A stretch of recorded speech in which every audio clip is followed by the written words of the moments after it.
Today's video is about chemical reaction and equation, the first chapter.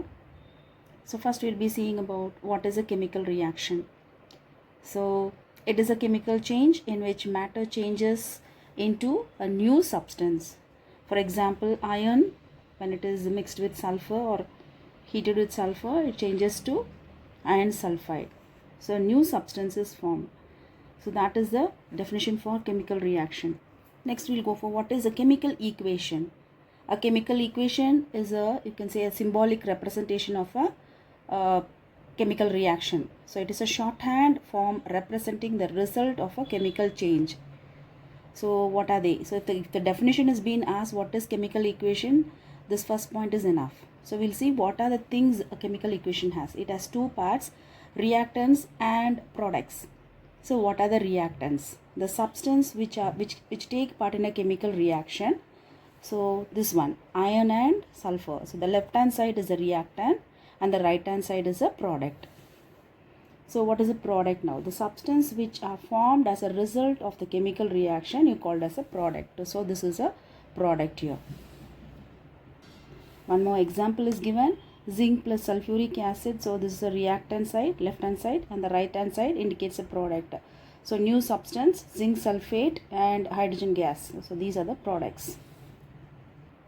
Next we will go for what information does a chemical equation provide.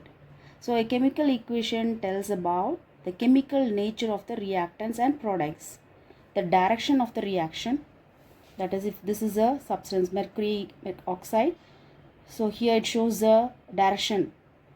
So if we give another example, for example here iron reacting with water steam, so this is a reversible reaction, whereas here it is only one direction, unidirectional. So here the direction of the reaction, the condition required for the reaction. So the first you can take about here as zinc, it's a solid, dilute hydrochloric acid, and it gives you zinc chloride and hydrogen gas. So sometimes it can be indicated with an arrow mark or in bracket G, it can be mentioned with G. So S indicates it's a solid, and this DL, it indicates it's a dilute acid. The next reaction is iron reacting with steam. It gives you iron oxide and hydrogen gas. So here the equation has to be balanced. So what is a balanced equation? A balanced equation is one in which the number of atoms of each element of the reactant side, so the reactant side is equal to the number of atoms on the product side. So how many atoms are here? It should be equal to the same number of atoms here.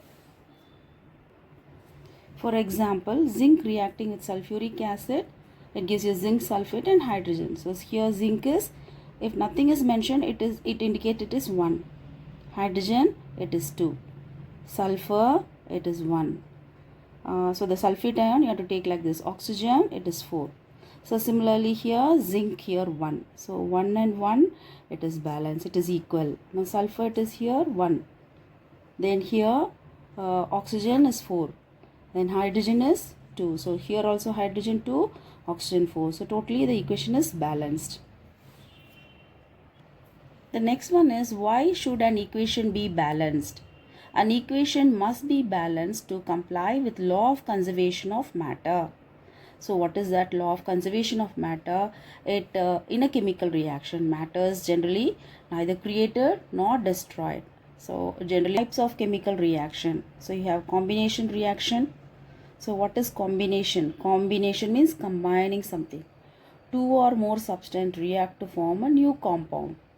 So some two or more. So let us take example, carbon reacting with oxygen to give carbon dioxide.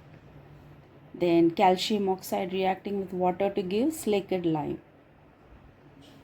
With evolution of heat, this plus mark, delta mark indicates, shows it is heat is evolved.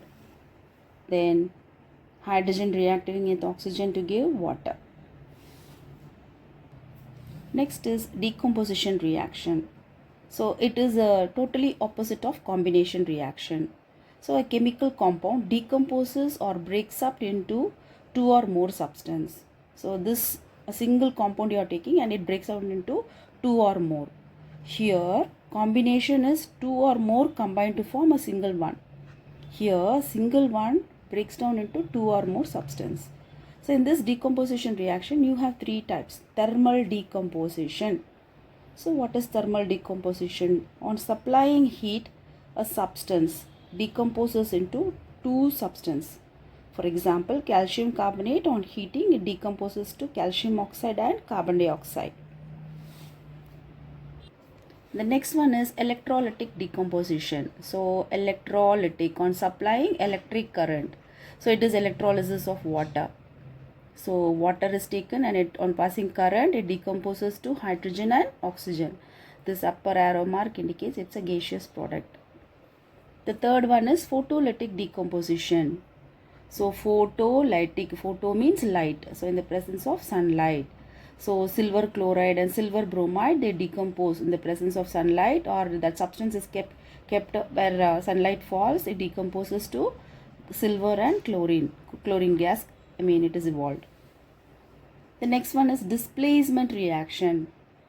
So one element replaces another element from a compound, forming a new compound. That is, it happens in a chemical reaction.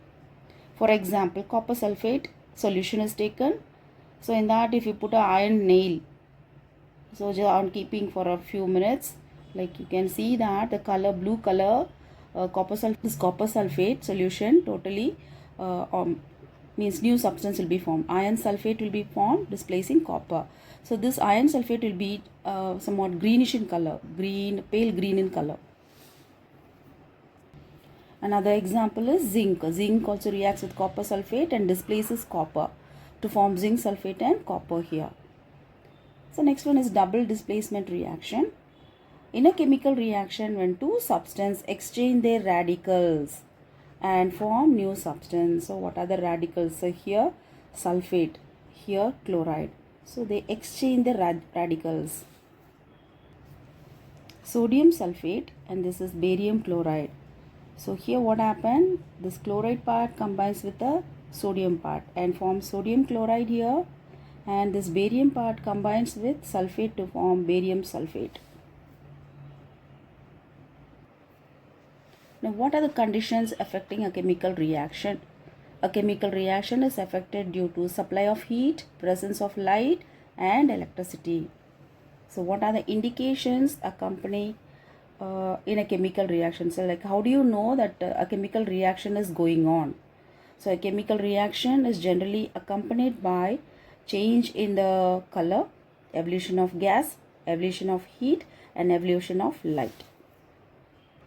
If you find this video informative and useful, kindly like and subscribe my channel.